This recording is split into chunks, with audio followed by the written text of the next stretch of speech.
যতগুলি এনজিও আমাদের দেশে আছে তার ভিতরে 52টা এনজিও গোনা বাছা যারা ইসলামের প্রকাশ্য দুশমন, আর এর শীর্ষস্থানে আছে ব্রাক।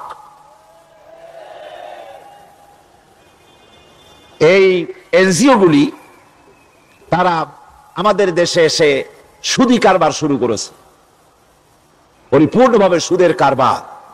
বাংলাদেশে নিয়ম মাফিক যদি জাকাত আদায় করা হয়, নিয়ম মাফিক মানে সোনার জাকাত, রূপার জাকাত, নগদ ক্যাশের জাকাত, ফসলের ওষুধ সঠিকভাবে যদি আদায় করা হয়, তো একেবারে কম করে হলেও 1000 কোটি টাকা জাকাতের টাকা কালেকশন হতে পারে।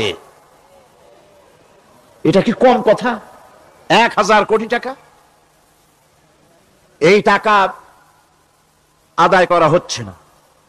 এই টাকা আদায় না করার কারণে যে শূন্যতার সৃষ্টি হচ্ছে, এই ভ্যাকুয়ামকে পূর্ণ করার জন্য এগিয়ে এসেছে 7 সমুদ্র 13 নদীর উপর থেকে এনজিওরা। এনজিওরা এসে আমাদের দেশে, সব এনজিও খারাপ আমি তা বলি না, বহু এনজিও আছে যারা এদেশের উন্নয়নের, আর্থসামাজিক উন্নয়নের জন্য তারা প্রচেষ্টা করছে, রাস্তাঘাট, স্কুল কলেজ, চিকিৎসা ইত্যাদির দিকে কাজ করছে।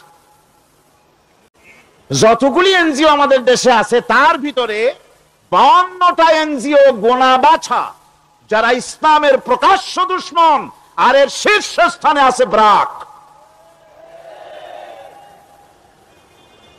এই এনজিও গুলি তারা আমাদের দেশে এসে সুদি কারবার শুরু করেছে, পরিপূর্ণভাবে সুদের কারবার।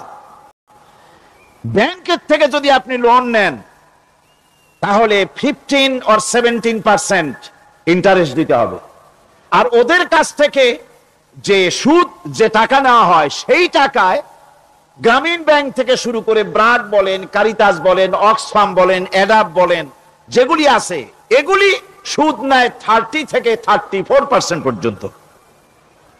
গোটা জাতিকে গ্রাম পর্যায়ে তারা সুদের নিবিড় চাষ করতেছে, ঘরে ঘরে সুদ পৌঁছে দিয়েছে, মুসলমান নারীদেরকে বেহুরমতি করেছে, ইসলামের ঐতিহ্য ধ্বংস করতেছে, নারীদেরকে বিপর্দা করতেছে, আমার দেশের ফ্যামিলি স্ট্রাকচারকে এনজিওরা ধ্বংস করে দিচ্ছে।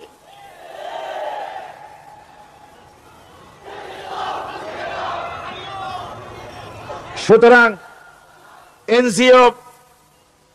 এনজিওরা এই সুযোগটা পেত না যদি জাকাত কালেকশন করা হতো, আর জাকাত দিয়ে, জাকাত যে সব জায়গায় খরচ করতে হয় সেই খরচ করার জায়গাগুলিতে সঠিকভাবে যদি ব্যয় করা হতো, এই অবস্থা হতো না। বাংলাদেশের সম্পদের অভাব নাই। যারা বলে বাংলাদেশ গরিব, আমি তাদের সাথে একমত নই।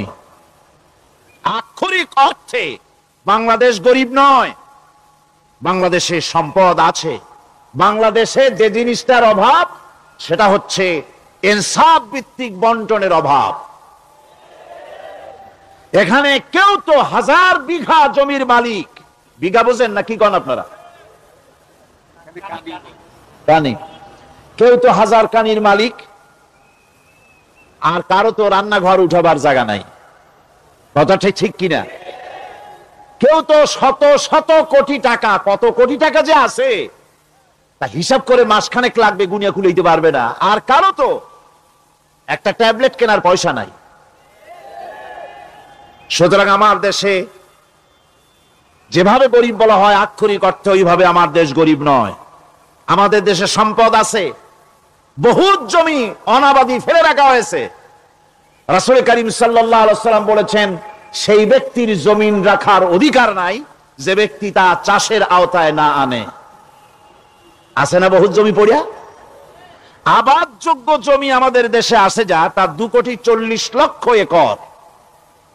আমাদের ভূমি সম্পদ রয়েছে, বনজ সম্পদ যা আছে সেটা হচ্ছে 32,53,860 একর জুড়ে বিরাট বনজ সম্পদ আমাদের আছে। ভূমি সম্পদ আছে, বনজ সম্পদ আছে। আমাদের রয়েছে পানি সম্পদ, প্রায় 250 নদী, 3,600 বর্গ মাইল জুড়ে নদীগুলো প্রবাহিত আছে, আমাদের পানি সম্পদ আছে, আমাদের গ্যাস সম্পদ আছে, যে গ্যাস অন্তত 100 বছর চলতে পারে। প্রত্যেক বাড়িতে বাড়িতে গ্যাসের সংযোগ দিলেও 100 বছরে ফুরাবে না। আলহামদুলিল্লাহ কইতে ইচ্ছা করে না?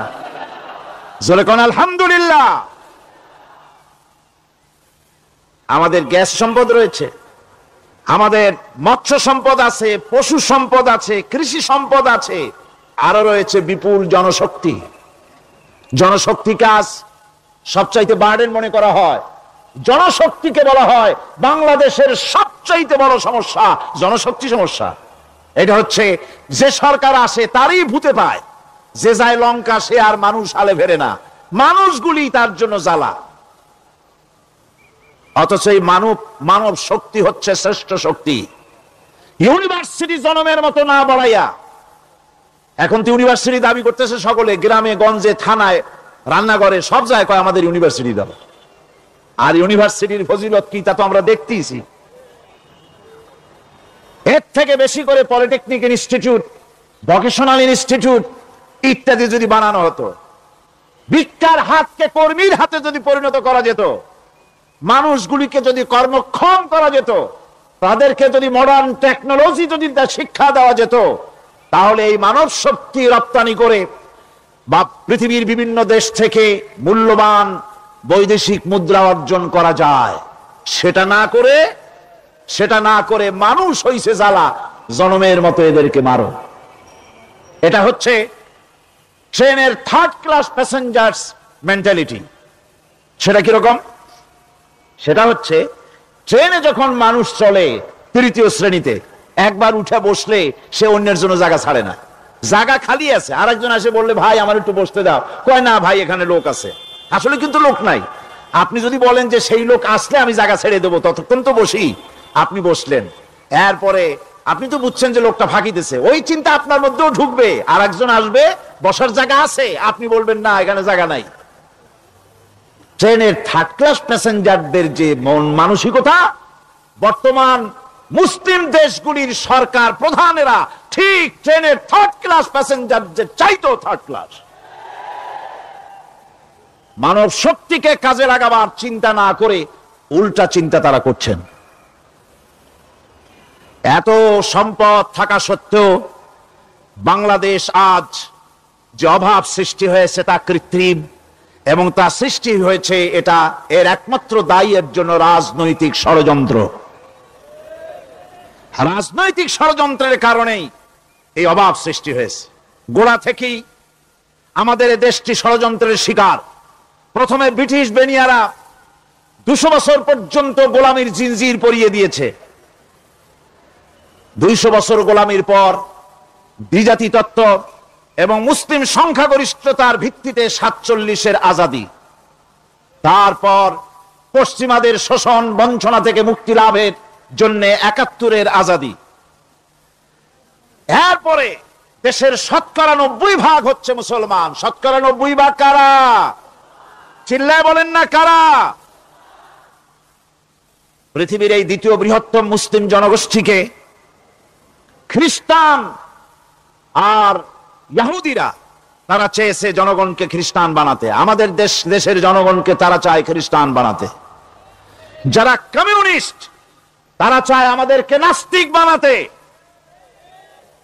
আর পার্শ্ববর্তী দেশের পেইড এজেন্ট যারা আমাদের দেশে আছে তারা চায় পৃথিবীর নিকৃষ্টতম কুফরি মতবাদ, ধর্ম নিরপেক্ষ মতবাদের মাধ্যমে গোটা জাতিকে ধর্ম থেকে দূরে সরিয়ে দিতে চায়।